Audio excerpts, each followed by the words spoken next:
Voice, आज की आवाज। उज्जैन शहर में पिछले कई दिनों से गो तस्करी का व्यापार बड़ी तेजी से चल रहा है। देर रात को हिंदुवादी संगठन ने नीलगंगा थाने से कुछ दूरी पर ही वाहन को पकड़ा है, जिसमें गायों को ले जाया जा रहा था। पुलिस ने 2 आरोपियों को हिरासत में लिया है। आरोपियों की गाड़ी में से 50 लीटर कच्ची शराब भी मिली है। तो ये आपको बता दें, मध्य प्रदेश के मुख्यमंत्री डॉक्टर मोहन यादव ने गो तस्करी करने वालों के खिलाफ कड़ी से कड़ी कार्रवाई करने के निर्देश दिए हैं।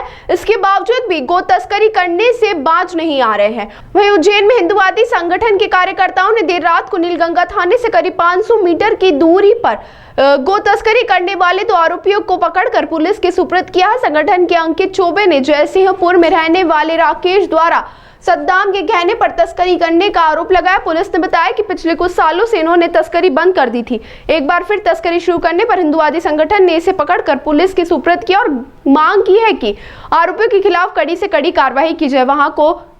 वहीं वाहन को राजसात किया जाए। पुलिस ने दोनों आरोपियों के खिलाफ शराब एक्ट और गो तस्करी एक्ट के तहत प्रकरण दर्ज किया है। ये विषय ऐसा है कि पुराने लगभग 6-7 सालों से इस तरीके के कार्य पूर्व में भी करे हैं। इनके खिलाफ हमने 6 से 7 प्रकरण इसी थाने में इनको पकड़ के बंद करवाया भी है। लगभग 1-1.5 साल से इस तरीके की कोई सूचना नहीं आ रही थी कि इन्होंने कहीं गोवंश का व्यापार व्यवसाय कर रहे हैं। लेकिन अभी पिछले हफ्ते मतलब सोमवार के दिन ऐसी सूचना मिली हमारे बजरंग दल के जिला संयोजक ऋषभ जी को कि इस तरीके का यहाँ पर ये जयसिंहपुरा क्षेत्र में राकेश भाट करके जो व्यक्ति है, और ये एक्चुअल में काम करता है कोई सद्दाम करके व्यक्ति है। क्योंकि जैसे हमने गाड़ी पकड़ी तो सद्दाम से ये बात कर रहा था। तो जैसे हमको सूचना मिली, पिछले हफ्ते जब सूचना मिली थी तो 2 गाड़ियां लेकर ये निकल रहे थे चिंतामण थाने में पिछले सोमवार के दिन ही। मैं आपको अवगत कराना चाहूँगा थोड़ा सा समय लेके कि इनका पूरा काम ऐसा रहता है कि जो मंडियां रहती है वहाँ से गाय लेकर आते हैं अलग अलग लोगों के नाम से, 2-2, 4-4 गाय।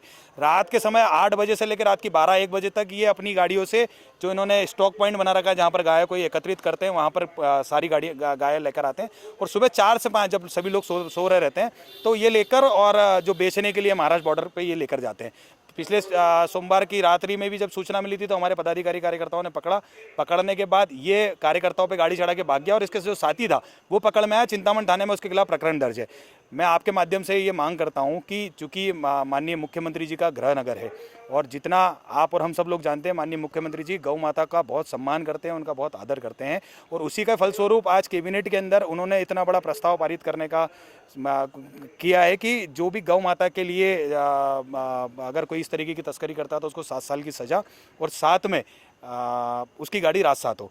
अभी आपको ध्यान होगा कुछ 3-4 दिन पूर्व में एक अन्य जिले के अंदर ऐसे ही गौ तस्कर को पकड़ा था तो उसका घर तुरंत प्रभाव से उसका घर तोड़ा गया था। हमारा ये आग्रह है प्रशासन से भी, हमने एसपी साहब से भी चर्चा करी है कि चूंकि गौ माता हर हिंदुओं की आस्था का केंद्र है और यहाँ पर उज्जैन में चूंकि बाबा महाकाल की नगरी के साथ साथ माननीय मुख्यमंत्री जी का गृह क्षेत्र है, तो यहाँ पर इनको ऐसी सज़ा मिले कि पूरे प्रदेश में इस तरीके की गौ तस्करी करने वाले कभी जीवन में गौ तस्करी नहीं कर पाए। तो हमें अभी कुछ देर पहले सूचना मिली थी कि कुछ संगठन के लोगों ने अपने नीलगंगा ब्रिज के हरिभाटक ब्रिज के नीचे एक गाड़ी को रोका हुआ, इसमें 2 गोवंश हैं। तत्काल जाकर के देखा तो गाड़ी पर नंबर नहीं था और गोवंश की भी हालत थोड़ा जख्मी हालत में थे। उनको भगा कर ले जाने के कारण, बेतहाशा भगाने के कारण उनको जख्मी हालत में थे और उस व्यक्ति से पूछताछ की, उसका नाम पता ज्ञात किया। हमने उसके संबंध में अपना थाना रिकॉर्ड भी चेक किया। पहले 4 बार उसके 2 गोवंश संबंधी मामले रहे हैं 2018 तक। उसके बाद सक्रिय नहीं था, लेकिन ये अभी वर्तमान में इसके बाद से गाड़ी में 2 गोवंश पकड़े गए। चेक करने पर उसमें 2 कैनें भी मिली थी। इसमें चेक किया तो उसमें जो अपनी शराब होती है हाथ पट्टी की कच्ची शराब, तो लगभग 55 लीटर के आसपास उसमें प्राप्त हुई है। तो इसका दोनों ही मामलों में केस बनाया जा रहा है। सर, और भी आरोपी बढ़ने की संभावना है? नहीं, इसमें इन्होंने रंगे हाथों उनको 2 व्यक्ति पकड़ा, 2 व्यक्ति हैं।